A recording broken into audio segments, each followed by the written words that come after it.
हमने तो जीवन के हर तत्व को, जीवन के हर पहलू को, जीवन के हर कड़वे और मीठे सच को खुद अनुभव किया है। मीडिया क्या है, पॉलिटिक्स क्या है, विधायिका क्या है, कार्यपालिका, न्यायपालिका, ये सब, हेल्थ, एजुकेशन, एग्रीकल्चर, इंडस्ट्री, सबको, रिलेशनशिप को, पीआर को, सब देखा कि ये हो क्या रहा है। और उसके बीच में हमने अपने मूल्यों के साथ, अपने आदर्शों के साथ कभी समझौता नहीं किया, और इसलिए यहाँ पर ये अनुष्ठान चल रहा है। तो अवध ओझा जी के लिए मैंने कहा भाई उनको समय हो तो उनको भी यहाँ बच्चों का ये अनुष्ठान भी देखेंगे, और क्योंकि हमारे भारतीय शिक्षा बोर्ड के भी ये बहुत बड़े ब्रांड एम्बेसडर हैं, तो एक बार जोरदार अभिनंदन अवध ओझा जी का। और वो भी लाखों करोड़ों युवाओं के एक टाइकॉन आइकॉन रोल मॉडल हैं, आदर्श हैं। तो आप भी दो शब्द कहो, फिर बच्चे कहेंगे।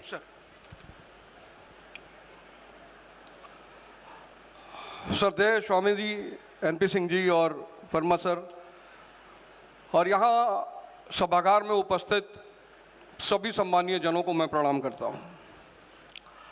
आप लोगों के सामने इतिहास घट रहा है।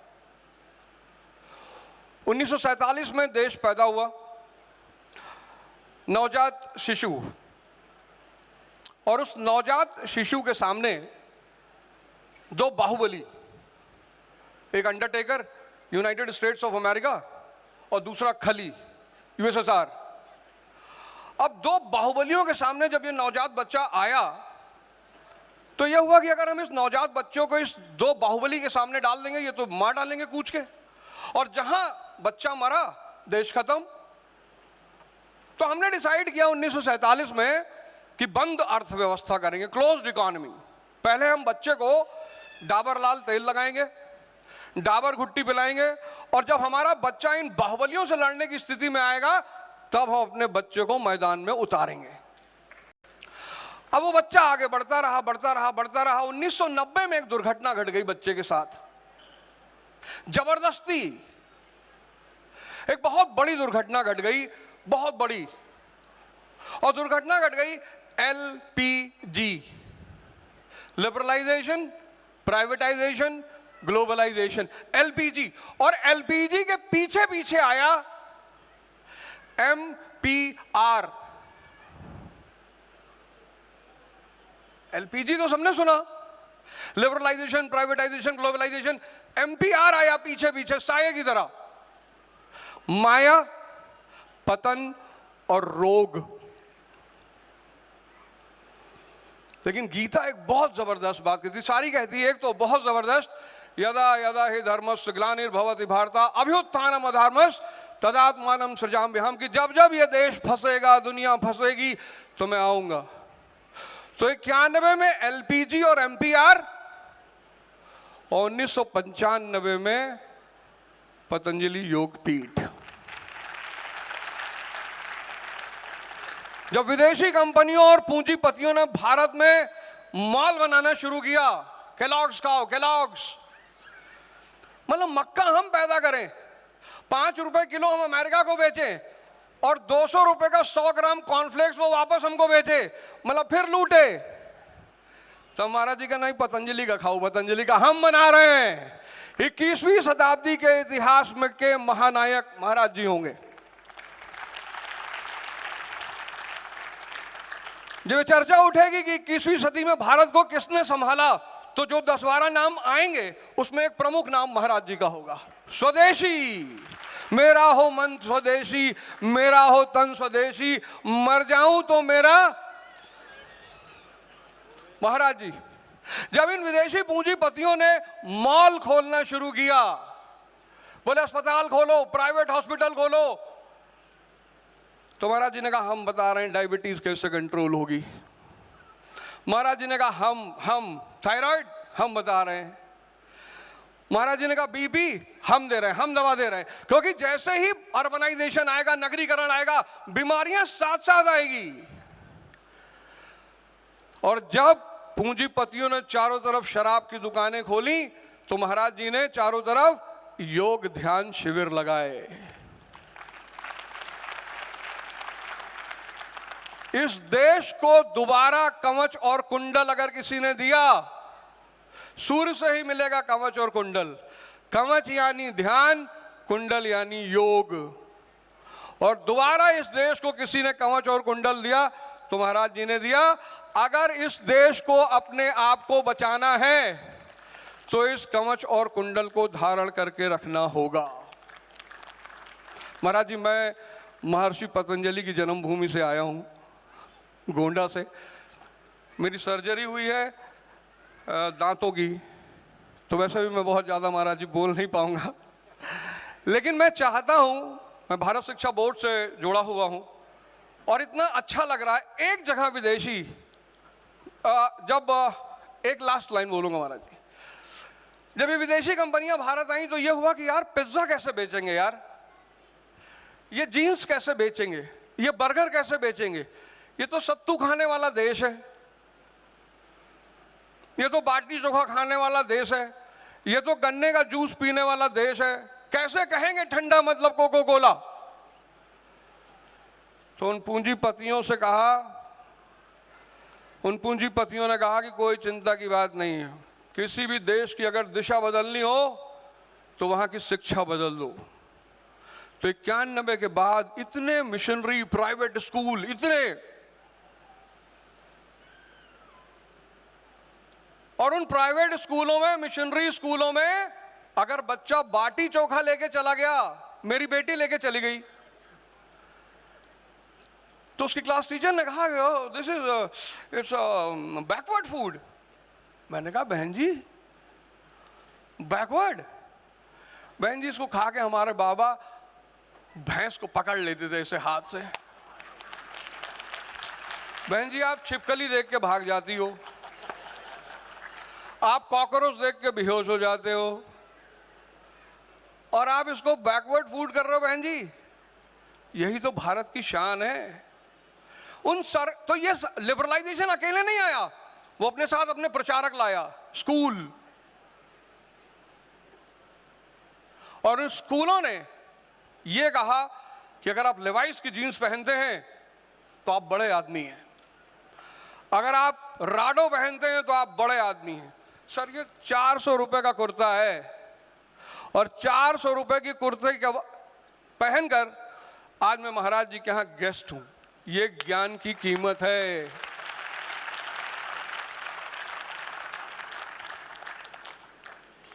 तो इस देश को हमेशा, एक बड़ी प्यारी लाइन है, कुछ बात है कि हस्ती मिटती नहीं हमारी, सदियों रहा है दुश्मन दौरे जहां हमारा। तो जब जब माया ने सर उठाया, भगवान किसी ना किसी रूप में आए। तो प्राचीन काल में बुद्ध और महावीर बन के आए, मध्यकाल में गुरु नानक देव जी और कबीरदास जी बनकर आए, फिर जब हम गुलाम हुए तो स्वामी दयानंद सरस्वती और स्वामी विवेकानंद के रूप में आए, और अब महाराज जी हैं, सदगुरु जी हैं। इसलिए इस देश के संतों के शरण में रहिए और उनकी बात सुनिए, और भारत शिक्षा बोर्ड का प्रचार प्रसार का माध्यम बनिए। अगर आप चाहते हैं कि ये देश 2047 में एक महाशक्ति बने, क्योंकि परिवार महाशक्ति बनता है शिक्षा से, समाज महाशक्ति बनता है शिक्षा से, और राष्ट्र भी महाशक्ति बनेगा शिक्षा से। जय हिंद, जय भारत। ये ओझा जी बहुत बड़े विचारक भी हैं, वक्ता भी बहुत बड़े हैं, और मैंने इनका पहली बार किसी ने मेरे को वीडियो भेजा, फिर मैंने आपके 8-10 वीडियो सुने। मैंने कहा ये देखने में तो आदमी ठेठ देसी लगता है, लेकिन बड़ा बोलता बड़ा अच्छा है, और जब से पतंजलि से जुड़े और स्मार्ट हो गए हैं। हाँ, बात सादगी में जीने वाले और बड़े एक मतलब जुनूनी व्यक्तित्व, पराक्रमी व्यक्तित्व है। तो एक बार बहुत बहुत अभिनंदन अवध ओझा जी का भी पुनः। वंदना जी के आशीर्वाद के बाद बच्चों को बुलाऊंगा। मैं बच्चों को सुनता हूँ ना, तो मुझे लोग बोलते हैं हम आपसे मोटिवेशन पाते हैं। जब मैं अपने इन आचार्य कुलम के बच्चों को देखता हूँ तो मैं खुद ही मोटिवेट हो जाता हूँ। हाँ, लोग कहते हैं what is your motivation, what is your inspiration, what is your strength. So Acharya Kulam my motivation, the students are my motivation. हाँ, ये बच्चे हमारी प्रेरणा है, ये हमारी शक्ति है, ये हमारी ऊर्जा है। इनको देख करके हमको पता ही नहीं लगता, हमको लगता हम भी अभी 15-20 साल के ही हैं। उसी ऊर्जा से आप्लावित रहते हैं। इतने प्यारे बच्चे हमारे। वंदना जी, आप इन बच्चों को आशीर्वाद दीजिए। हमारी श्रद्धामय बहन वंदना जी के लिए भी बहुत बहुत अभिनंदन है। भारतीय शिक्षा बोर्ड में एक बहुत बड़ी भूमिका निभा रही हैं और सच में ये तो एक जो है सनातन शाश्वत सत्य है कि शिक्षा से ही मानस का निर्माण होगा, चित्त चेतना का, विचार का निर्माण होगा। और ये पूरा जीवन तो जो है थॉट्स, इमोशंस एंड एक्शन पूरा एक साइकिल है। और उस विचार को विस्तार देने के लिए, उस विचार की चेतना को जन जन तक, बच्चे बच्चे तक पहुंचाने के लिए भारतीय शिक्षा बोर्ड के इस पुण्य अनुष्ठान में आप एक बहुत बड़ी भूमिका निभा रही हैं। आपका बहुत बहुत वंदन, आप बच्चों का आशीर्वाद। आवाहनं न जानामि विसर्जनम पूजांजैव न जानामि क्षम्यतां महानुभाव। जब मैं स्वामी जी को सुन रही थी तो एक बात ध्यान में आ रहा था कि जो भरा नहीं है भावों से, बहती जिसमें रसधार नहीं, हृदय नहीं वह पत्थर है जिसमें स्वदेश का प्यार नहीं। आज का जो यह वर्ष है, जब मैं स्वामी जी को सुन रही थी और पूरे छोटे छोटे टुकड़ों में सभी के विचार को, अमृत विचार को मैं सुन रही थी, तो हम सोच रहे थे कि भारत, विकसित भारत कैसा होगा, 2047 का भारत कैसा होगा। और जैसा होगा, जब वहाँ पर स्वधर्म की बात हो रही थी, स्वदेश की बात हो रही थी, स्वभाव की बात हो रही थी, स्वदेशी की बातें हो रही थी, तो निश्चित रूप से जब हम पतंजलि योग पीठ में आए हैं और जब हम यहाँ पर चरित्र निर्माण एवं समृद्धि का आधार शिक्षा की बातें कर रहे हैं और आचार्य कुलम में आए हैं और भारतीय शिक्षा बोर्ड के माध्यम से आप सभी अभिभावकगण जब जुड़े हुए हैं, तो निश्चित रूप से हम सबों को पता है कि स्वधर्म क्या होगा, स्वभाव क्या होगा, स्वदेश की बात क्या होगी, स्वदेशी की बात क्या होगी। तो इसलिए आज जिस पीठ में, जिस सभागार में हम सभी उपस्थित हैं, निश्चित रूप से वही हमारा श्रेयस और प्रेयस बनेगा। जब मैं प्रोफेसर एस.सी. वर्मा जी को सुन रही थी, हम लोग बचपन से उनकी पुस्तकों को देखते आ रहे हैं। मैं अक्सर अपने व्याख्यान में कहती हूँ कि हेलेडी रेस्निक की किताब जो रादुगा प्रकाशन और प्रगति प्रकाशन से है, आज तक भारत क्यों पढ़ता है। लेकिन हम सब उस समय भी जानते थे कि हमें, हमारे पास प्रोफेसर वर्मा जैसे विद्वान हैं और हमारे पास ऐसे विद्वान जब रहेंगे तो भौतिकी के सिद्धांत को पढ़ने के लिए पश्चिम की ओर, किसी रूस की ओर देखना आवश्यक नहीं है। अक्सर मैं कहती हूँ कि जब हमारी विचारधाराएं, जब हमारी चिंताएं, जब हमारी आत्मिक वृत्ति जब इस स्वदेश के साथ, इस मिट्टी के साथ नहीं मिलेगी, तो किस प्रकार के राष्ट्रीयता की विकास हम सभी करेंगे। अक्सर इसीलिए मैं, चूँकि साहित्य की अध्येता हूँ और जैसा कि सर ने कहा कि जवाहरलाल नेहरू विश्वविद्यालय में भारतीय भाषा केंद्र की अध्यक्ष हूँ, जहाँ पर कि हिंदी भी है, उर्दू भी है, बांग्ला भी है, उड़िया भी है, गुजराती भी है, कन्नड़ है, अनुवाद है और ऐसी तमाम भाषाएं हैं जिसके अंदर। तो मुझे भारत की बहुभाषिकता, बहुसांस्कृतिकता को अवश्य समझना पड़ता है, सुनना पड़ता है, गुनना पड़ता है। और मुझे लगता है कि भारत के भाव की सृष्टि में इन भाषाओं का योगदान क्या होगा, इन भाषाओं के वो लेखक कैसे आएंगे जिसे हमारे विद्यार्थी पढ़ते हैं और स्वबोध को उजागर करते हैं। इसीलिए अक्सर मैं कहती हूँ कि यह जो शिक्षा पद्धति पश्चिम से आई, जिसमें हम फ्रैंकफर्ट स्कूल को पढ़ते हैं, जिसमें हम शिकागो स्कूल को पढ़ते हैं, जिसमें हम बर्लिन स्कूल को पढ़ते हैं, हम क्यों पढ़ें? हम क्यों नहीं कश्मीर स्कूल ऑफ थॉट को हम समझें? क्यों नहीं हम काशी स्कूल ऑफ थॉट को समझें? क्यों नहीं हम कांची स्कूल ऑफ थॉट को समझें? क्यों नहीं हम कन्नौज स्कूल ऑफ थॉट को समझें? और मैं मिथिला से हूँ, राजा जनक की नगरी से हूँ, माँ सीता जी की धरती से हूँ, तो क्यों नहीं मैं मिथिला स्कूल ऑफ थॉट को समझूं? जब महाराज जी कह रहे थे कि मौलिक कल्पना, तो मुझे जयशंकर प्रसाद की एक पंक्ति याद आ रही थी, और बार बार की शक्ति के विद्युत कण विकल बिखरे हो निरुपाय, समन्वय उसका करे, विजयिनी मानवता हो जाए। आज इसी मानवता को एकत्रित करने के लिए आपके द्वारा, आपके पाठ्य पुस्तकों के द्वारा, आपके तमाम संसाधनों के द्वारा जिस स्वदेशी का निर्माण कर रहे हैं, स्वदेशी के भाव का निर्माण कर रहे हैं, हैं तो निश्चित रूप से वह दिन दूर नहीं जब हम विश्व को ठीक ठीक से अपनी शक्ति को दिखा सकेंगे। इसीलिए आज का जो यह दिवस है, जो शक्ति की बातें हम कर रहे हैं, एक आप पूरा विश्व युद्ध में लिपटा हुआ है और पूरा विश्व भारत की ओर देख रहा है। ऐसी ऐसी पुस्तकों को नोबेल पुरस्कार से नवाजा जा रहा है जिसका कि शीर्षक ही बहुत उदास करने वाला है। लेकिन हमारे भारतवर्ष में आनंद की परिकल्पना को हमने कभी भी नहीं त्यागा। हमने हमेशा अपनी देशस्था के साथ जीना सीखा। भले ही पश्चिम हमें कहता रहे कि पिछड़ेपन की बातों को लेकर के चलता रहे, लेकिन जो हमारी धरती है, जो हमारी पुस्तकें हैं, जो हमारी चिंतना शक्ति है, इसीलिए टी.एस. इलियट को अपने वेस्टलैंड में लिखना पड़ा था। बृहदारण्यक उपनिषद से वह विषय को लेता है, लिखता है कि दा दा दा, पूरे वर्ल्ड वार हो रहा है सब कुछ, लेकिन उसे क्या दिखाई दे रहा है? दा दा दा, दत्ता दयध्वम और दमयत की बात कर रहा है। और पूरा का पूरा पश्चिम जब भी शांति की बात होती है, जब भी सहकारिता की बात होती है, जब भी समन्वय की बात होती है, जब भी मानवता की बात होती है, वह भारत की ओर देखता है। अभी जवाहरलाल नेहरू विश्वविद्यालय में मुझसे इंटरव्यू लेने के लिए प्रिंट वाले आए थे। उन्होंने कहा कि इस दौरान क्या क्या बदला।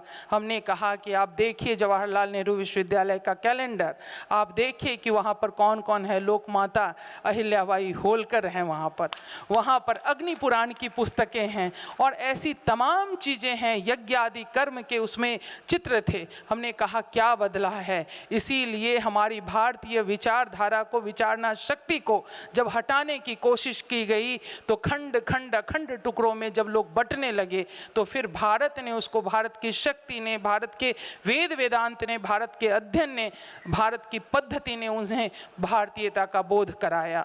और स्वामी जी को हम सभी अखबार में देखते हैं, दूरदर्शन पर देखते हैं, टीवी में देखते हैं, उनके तमाम उत्पादों को देखते हैं, उसमें भारत वर्ष की जो विशिष्टता है, जो सुगंध है, वह आ रहा है। गुरु जी ने, प्रोफेसर वर्मा ने एक मौलिक कल्पना की बात की थी, बस उसे कह के मैं अपनी वाणी को विराम दूंगी। मुझे याद आ रहा है आप सबों ने निराला की राम की शक्ति पूजा पढ़ी होगी। निराला माँ दुर्गा की पूजा कर रहे हैं, 107 कमल चढ़ा चुके हैं, 108वां कमल गायब हो जाता है और जैसे ही आँख मूंदे हुए वो देखते हैं कमल को, मिलता नहीं है।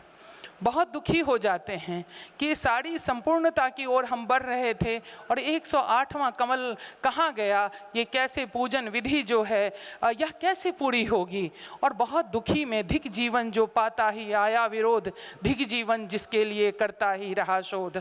और वो अपने आप को आँख मूंद के बिल्कुल नेत्र सजल भाव से अपने आप को आत्ममंथन, आत्मचिंतन करते हैं। माँ की स्मृति हो आती है, जो आपने स्मृति की बात की, माँ की स्मृति जैसे ही आती है तो स्मृति आपको जगा देती है। माँ की याद आते ही उन्हें याद आता है कि माँ हमें क्या कहा करती थी, राजीव नयन। और वो उद्धत हो जाते हैं, कटार लेते हैं, कहते हैं क्या हुआ जो एक नयन, एक कमल के पुष्प गायब हो गए, मेरे पास तो दो दो राजीव नयन हैं। और जैसे ही निकालने के लिए उद्धत होते हैं अपनी आँखों को, भगवती जागृत हो जाती हैं, कहती हैं होगी जय है पुरुषोत्तम नवीन, कह महाशक्ति हुई राम के वदन में लीन।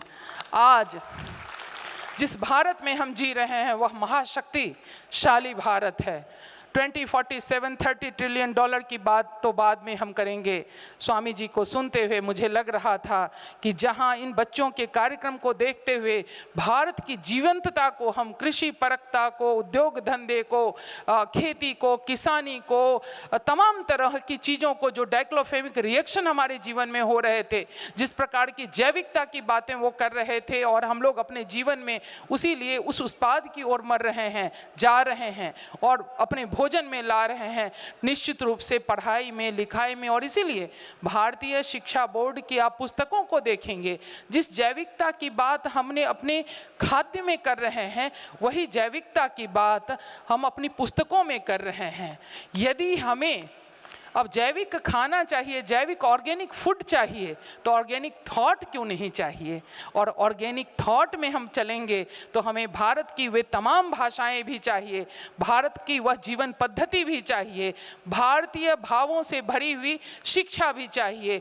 इसीलिए आप उस पुस्तक को पलट करके देखिए, चाहे आवरण के पृष्ठ पर जो रेखांकन है और जो उसमें विषय, जो कंटेंट दिए गए हैं, जो उसकी पद्धति है व्याख्या की, वह इतनी अद्भुत अपूर्व है कि मैं बड़े बड़े बच्चों को, शोधकर्ताओं के बीच में इस पुस्तक का, भारतीय शिक्षा बोर्ड के पुस्तक का मैं रेफरेंस देती हूँ। और इसीलिए आज का जो यह विषय है, आज की जो यह चिंतना है, क्योंकि बार बार वो हमें सिखाता है, हमारे वेद वेदांत सिखाते हैं, तेन त्यक्तेन भुंजिता। आज हम उस धरती से इतना ही लें जितने की हमें आवश्यकता है। और ये सारी विचारधाराएं जब पश्चिम तिलमिला रहा है, छटपटा रहा है, बिल्कुल युद्ध की विभीषिका में झुलसा हुआ है, लगा हुआ है, तो उसे भारत की याद आ रही है, हमारे ऋषि मुनियों की याद आ रही है, उस आश्रम परंपरा की याद आ रही है, उस गुरुकुल की याद आ रही है, उस मातृदेवो पितृदेवो भव की याद आ रही है। और इन सभी चीज़ों का समुच्चय जो है आचार्य कुलम है।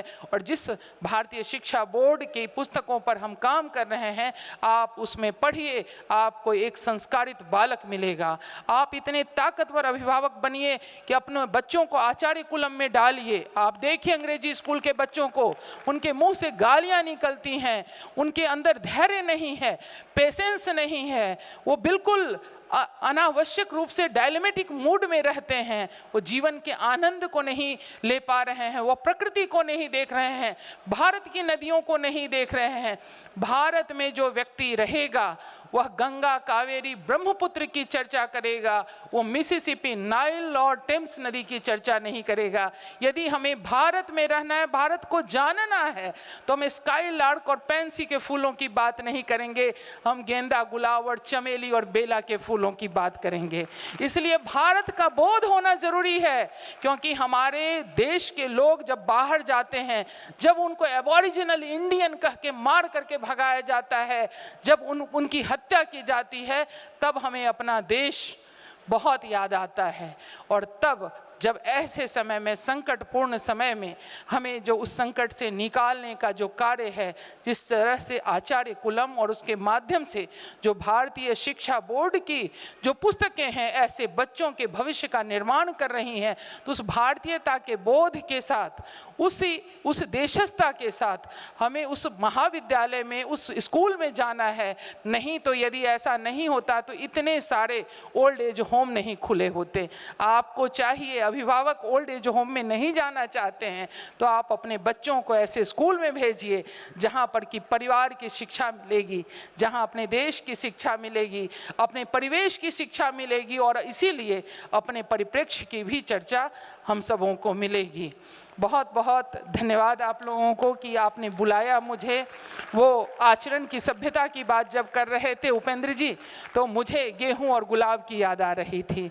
मुझे लगा कि गेहूं तो ठीक है, चाहिए, लेकिन गुलाब भी हमें चाहिए। और गुलाब का जो सौंदर्य है, जो उसकी खुशबू है, इसी भारतीय जीवन पद्धति में है, जिसकी ओर हम सभी स्वामी जी के निर्देशन में जो हमारा मार्ग प्रशस्त हो रहा है। तो आप सबों को बहुत बहुत बधाई और धन्यवाद। जय हिंद। तो वंदना ने अपने प्रबोधन में सारे सनातन के सार को और शिक्षा के सारे मूल मूल्यों को समाहित करते हुए सबको उसके साथ एकात्म किया।